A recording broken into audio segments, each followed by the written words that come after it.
오늘도 예배 잘 오셨습니다. 같이 기도하고 하나님 앞에 예배 올려드리도록 하겠습니다. 하나님 감사합니다. 우리를 깨워주시고 하나님의 앞으로 나오게 하시고 이 말씀 가운데 우리가 예배를 드리게 하시니 감사합니다. 하나님의 말씀이 우리에게 임할 때 우리가 모든 말씀을 예로 받고 아멘으로 받을 수 있게 하여 주시고 우리의 삶에 변화가 임하는 능력이 되게 하여 주옵소서. 기대합니다. 예수님의 이름으로 기도합니다. 아멘. 네, 우리에게 주시는 하나님의 말씀은 마가복음 8장입니다. 8장 11절에서 13절의 말씀입니다. 마가복음 8장 11절에서 13절입니다. 마가복음 8장 11절에서 13절 찾으셨으면 우리 11절부터 같이 읽겠습니다.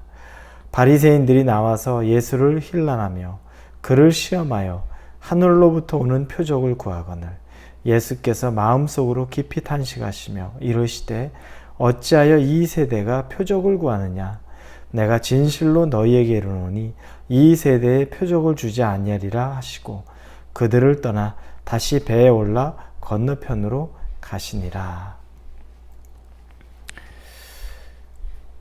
바리새인들이 예수님에게 대해서 힐난하며 그를 시험하여라고 11절부터 시작합니다. 예수님을 비난하는 거죠. 그러면서 또 예수님을 시험했다고 나옵니다. 어떤 내용으로 과연 바리새인이 예수님을 그렇게 힐난하고 시험했을까?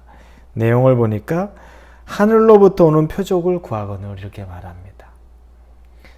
왜 이런 말이 나오냐면 예수님이 그동안 정말 수많은 사람들의 병자를 치유해 주셨습니다. 그리고 귀신 들렸던 자들의 귀신을 내어 쫓으셨고 성경에 다 써있지 않지만 수없이 많은 이적과 표적을 기사를 행하셨습니다. 그런데 바리새인들은 예수님이 하신 이 능력이 마귀, 즉 바알세불을 힘입어서 사탄의 능력으로 행한 것이라고 그들을 생각하고 있습니다. 그러니 이렇게 많은 기적과 이렇게 많은 이적이 있어도 당신이 한 이적과 기적이 하늘로부터 온 것, 즉 하나님이 하셨다는 것을 보이라는 거죠. 그 표적을, 하늘로부터 온 표적을 보이라고 말하는 겁니다. 참 기가 막히죠. 바리새인이 하나님의 아들이신, 즉 하나님이신 예수님 앞에서 하늘로부터 오는 표적을 나타내라고 비난하고 시험하면서 말하는 겁니다. 어이가 없습니다. 하나님의 아들, 하나님을 앞에 두고 이런 말을 할 수 있는 용기, 교만, 그리고 더 나아가서 그 무지한 영적 무지, 이것들 밖에는 그들을 설명할 것이 없습니다. 하나님의 아들인 것을 증명하라. 당신이 하던 것이 마귀의 짓이 아니라 하나님의 것이라는 것을 증명하라. 이 사람들에게 아무리 많은 걸 보여줘도 그들이 예수님을 받아들일까요? 저는 그렇게 생각하지 않습니다. 왜냐하면 예수님을 받아들이는 사람은 작은 것에도 예수님을 인정하고 받아들입니다. 베드로에게 보여주었던 작은 증거들 앞에 베드로가 고백하죠. 주는 그리스도시요 살아계신 하나님의 아들이시니이다. 어마어마한 기적 같은데, 아니 반대로 보면 또 어마어마한 기적이 아닌데도 주는 그리스도시요 살아계신 하나님의 아들이시니이다 라는 그 고백을 합니다. 그러나 수없이 많은 정말 상상할 수 없는 기적을 보여주는데도 그 기적 앞에서, 하나님의 아들 앞에서 이게 하늘에서 온 것인지 하나님이 하신 것인지 증명해라, 나타내 보여라, 이 말을 하고 있는 것이 바로 바리새인이라는 겁니다. 여러분, 신앙생활하면서 표적을 쫓는 것, 기적을 쫓는 것. 이런 부분들도 참 조심해야 됩니다. 작은 부분에서 하나님을 믿고 예수 그리스도를 믿는 것이 믿음입니다. 그런데 우리는 예수님을 믿는다고 하면서 예수님보다 표적을 더 믿는 경우가 많죠. 우리의 감각, 우리의 감정, 이런 것들을 의지하는 경우가 더 많습니다. 그래서 어느 날은 기도하는데 몸이 부르르 떨리고 막 방언이 터지고 할 때 성령이 나와 함께 하시는구나. 감격에 찬 기도를 하고 일어날 때 너무너무 행복해합니다. 그런데 어느 날은 잔뜩 기대하고 기도를 하는데 영 마음이 냉랭한 겁니다. 왜 마음이 냉랭한가 싶었더니 몸이 부르르 떨리는 것이 없고 뭔가 이렇게 나에게 이 느낌으로 오는 것이 없었던 겁니다. 그리고 기도의 자리에 일어날 때는 실망합니다. 오늘은 기도가 영 아니네. 여러분, 기도를 받는 분은 우리 하나님이죠. 우리가 기도하면 그분은 어디서든지 기도를 듣고 우리의 기도를 받으십니다. 그런데 내 느낌, 내 몸이 부르르한 것이 없는 날에는 하나님이 그 기도를 안 받으시고 안 계시고, 내 몸이 부르르 해야 하나님이 계시다. 그건 내 생각 아닐까요? 그건 내 느낌 아닐까요? 내 감정 아닐까요? 그런데 우리는 거기에 우선을 둡니다. 그런 뭔가 증표, 표적, 넘어지는 것, 쓰러지는 것, 이런 것이 있어야 뭔가 하나님이 함께 하신다는 생각을 하게 됩니다. 그러다 보니까 더 신비한 것, 더 자극적인 것, 이렇게까지 쫓아갑니다. 안 그러면 기도하지 않은 것 같고 하나님한테 아뢰지 않은 것 같고 하나님이 받지 않은 것 같다는 생각을 하게 되는 거죠. 그렇지 않습니다.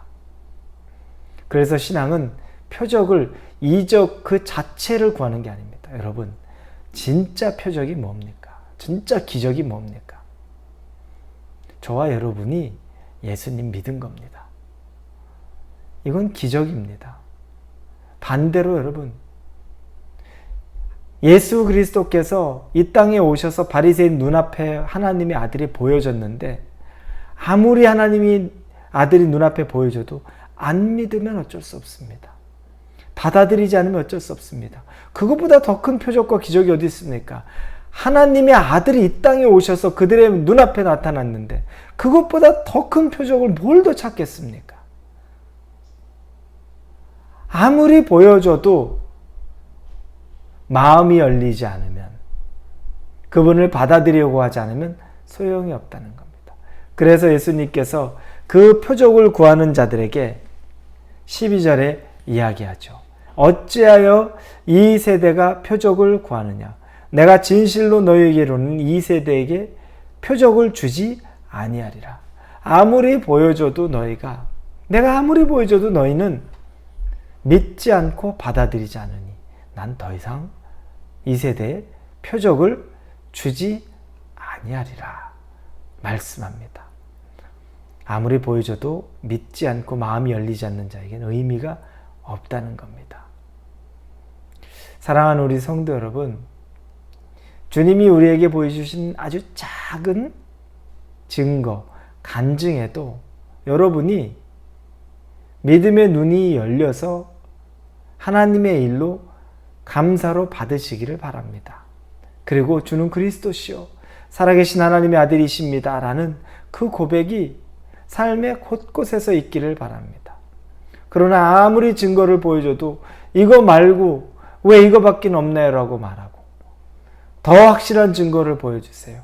더 증거를 보여주세요. 끊임없이 증거를 보여달라고, 표적을 보여달라고 기도하기에 바쁜 모습이라면 이제는 예수님이 나에게 구원을 준 것, 그게 기적이라는 걸 한번 생각해 보십시오. 그러면 그 기적만으로도 충분히 설명이 되었고 보여주셨습니다. 나 같은 사람에게 내가 뭘 한 게 있다고 찾아오셔서 나에게 구원을 주고 나에게 예수님의 길을 쫓을 수 있는 은혜를 주시는지, 그것만으로도 충분히 모든 표적은 보여졌습니다. 우리가 신앙생활 한다는 것.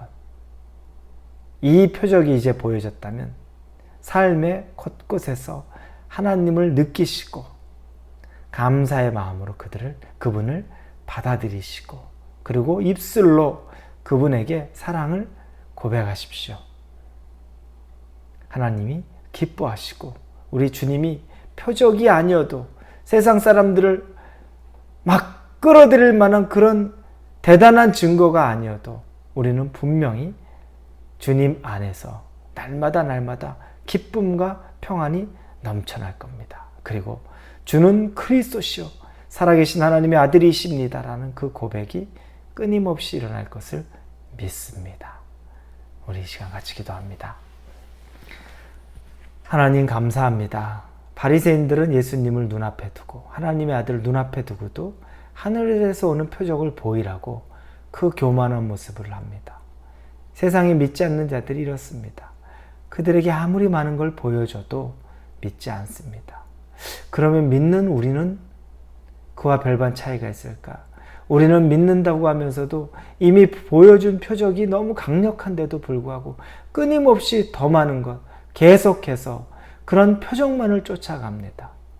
하나님, 예수님, 그분을 쫓아가야 되는데 그분이 베풀어주는 표적만을 쫓아가다 보니까 표적이 안 보이면 주님이 안 계신 거라고 착각을 하며 삽니다.